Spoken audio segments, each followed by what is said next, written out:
When our beloved Avatar ended after a mere 3 seasons, fans were clamoring for more. We needed more of our heroes. We needed to tie up loose ends. Well, a lot happened between Part 4 of Sozin's Comet and the premiere of Korra. From Korra flashbacks to comic books, I've pieced together what went down after the Fire Nation chilled. What's up, guys? I'm Kris Carr, and this is Part 3 of your Avatar timeline. Before we begin, I want to give a special shout out to our super nerd sponsor, Some Assembly Required 75. Be like a hero like Some Assembly Required 75 and head to our Patreon page. We'd like you forever and we'd love you for always if you'd throw us some monies. We'll give you shout outs and some cool perks to show our gratitude for you keeping the lights on and keeping us away from getting soul-crushing desk jobs. You're not really liquid right now?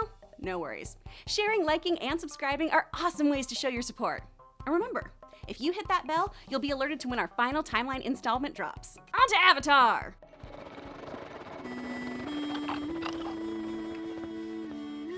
Zuko, stop moving! I'm trying to capture the moment! When we last left Team Avatar, Prince Zuko had ascended to the throne as Fire Lord, vowed to rebuild the world with Avatar Aang, and was asking questions about his mommy, The Promise. Our story moves forward in The Promise, a 3-part graphic novel published by Dark Horse in 2012 that continues our story 1 year after the war's conclusion. The Harmony Restoration Movement is launched to remove the Fire Nation colonies from the Earth Kingdom. This wasn't a smooth sailing process, though. After the Earth King was recoronated, Aang was tasked with mediating this decolonization process. While the first year went without incident, since so many Fire Nation colonists were happy to return home, problems popped up with the older colonies.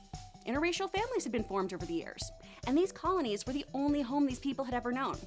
Tensions were rising. Someone even put a hit out on Zuko.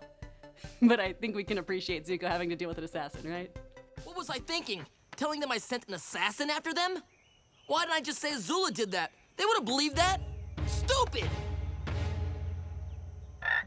When it is revealed that Yu Dao, the oldest Earth Kingdom colony, is where this killer is from, and the colony happens to be the center of the resistance against the Harmony Restoration Movement, Zuko decides to personally remove the colony by going himself.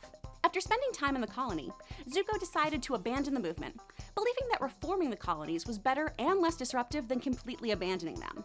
He barricaded the city, allowing no one to leave or enter without permission.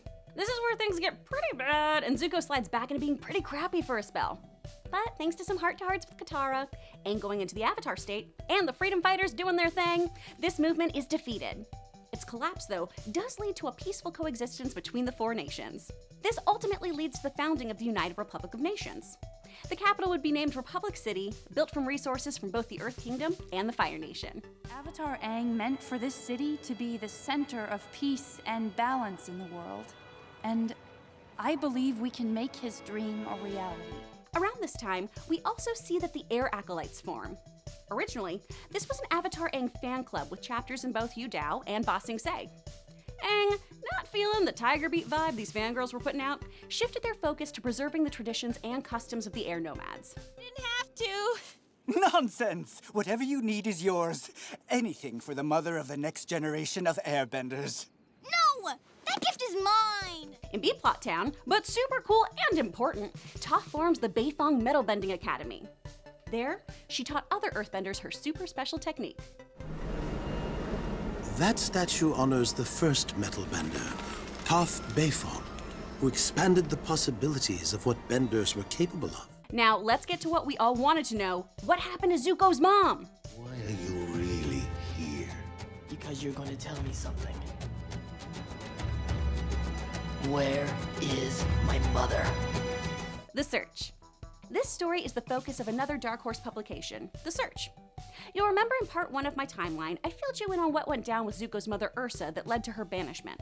Crazier than a bag of cats, Azula is moved from her mental institution to a cell next to Father of the Year Ozai by Zuko, in hopes that they'll talk and he'll get more intel on Mommy Dearest. Azula is full-on mental. She believes her mother has been actively conspiring to ruin her and is responsible for Azula losing the crown and being imprisoned. Even you fear me. No, I love you, Azula. I do. Nah, Bish, you crazy. What? Which one of you just said that? Acting on intel from Ozai, Azula busts out of prison. Zuko follows her to one of Ozai's secret chambers in the palace, where Looney Tunes starts burning letters that Ursa had written. She'll tell Zuzu exactly what she saw in those letters, but only if Zuko allows her to come along on this search for Mom. Zuko agrees, and Team Avatar comes along in order to keep tabs on Azula. Unsurprisingly, Azula tries to run away from the group, but she has one of her mom hallucinations, and Katara is able to restrain her. But during that mom mirage, she tells her not mom that she has evidence that will allow her to overthrow Zuko, become Fire Lord, and that she intends to kill Ursa. Zuko finds this evidence. A letter from Ursa to Akeem stating that Zuko is Akeem's son, not Ozai's! Gasp! Zuko lets Azula keep the letter, and the gang meets a man named Norin and his wife Noriko. They're part of an acting troupe that Ursa and Akeem were part of. They tell Team Avatar that after Ursa's engagement, Akeem went to the Forgetful Valley, a forest and a canyon that heartbroken people supposedly travel to forget their pasts. No one has ever returned from that valley. So, that's where Zuko decides to head. Along the way, they come across siblings from the Northern Water Tribe who are searching for a spirit with the power to give people new faces. Aang finds the spirit, the Mother of Faces. The Mother of Faces reveals to them that Noriko is actually Ursa, so Azula bounces, off to kill that lying thespian. What is wrong with that child? Zuko beats Azula to Norin's house, and then Norin explains their true identities. For some reason, though, Ursa truly doesn't remember Zuko. Not Norin, now Akeem, explains that the Mother of Faces had offered to remove Ursa's painful memories and give her a clean slate. Azula definitely can't handle this mom situation, and also can't handle that Zuko loves her no matter how awful she is, so she runs away. But she does leave that "you're not the father" letter behind. Zuko meets with his mother, who is disgusted with herself for willingly forgetting her children. The Mother of Faces restores Ursa's memories and face, and Ursa explains that the letter was a lie to see if Ozai was intercepting her letters. That's why Ozai was always such a dick to Zuko, because if Ursa wished he wasn't his son, he'd treat him like he wasn't. Dad's going to kill you. Really, he is.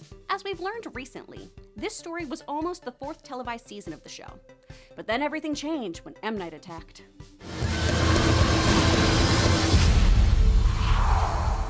Gaps, assumptions, and flashbacks. Oh my! A lot happens in the personal lives of these characters over the next 20 years that we mostly fill in from Korra.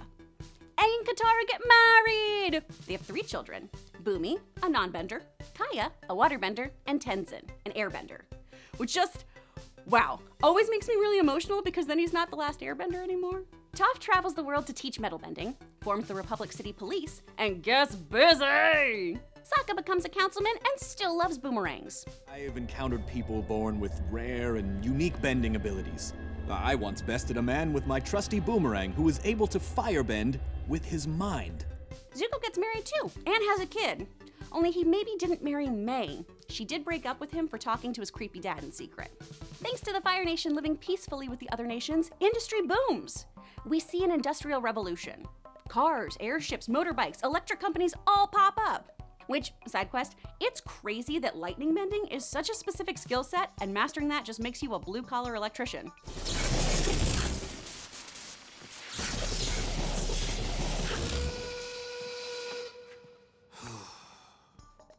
All work is good work, I guess. As we see in Korra, an important event to note is the trial of Yakon. Aang, now 40, makes the decision to take away the bending of a powerful bloodbender and criminal. And not just normal bloodbending, psychic bloodbending. Just using tiny micro-movements like a twitch of the eye, and he's bloodbending an entire room full of people. Powerful benders, the mother flippin' Avatar!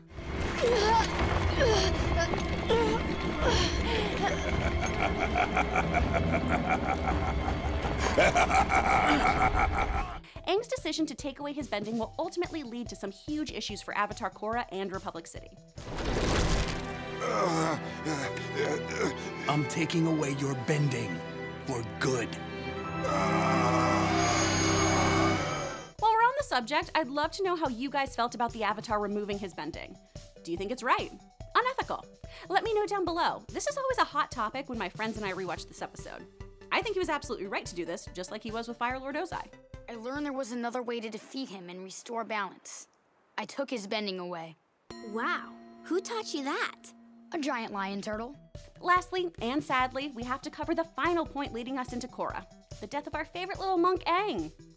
Aang died around the age of 66, but remember, he was frozen for 100 years. Already on borrowed time, that can take a toll on a body. With Aang's death, the next Avatar, Korra of the Southern Water Tribe, is born. I'm the Avatar! You gotta deal with it!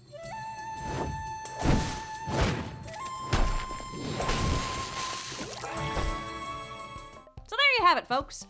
What you need to know in between Last Airbender and Korra. A lot happened during that time, so help a girl out and let me know what I missed and what you felt was important to cover. Thanks again to our sponsors on Patreon, and thank you for watching. Be sure to hit that bell so you know when our full recap of Legend of Korra drops. See you, Space Cowboy.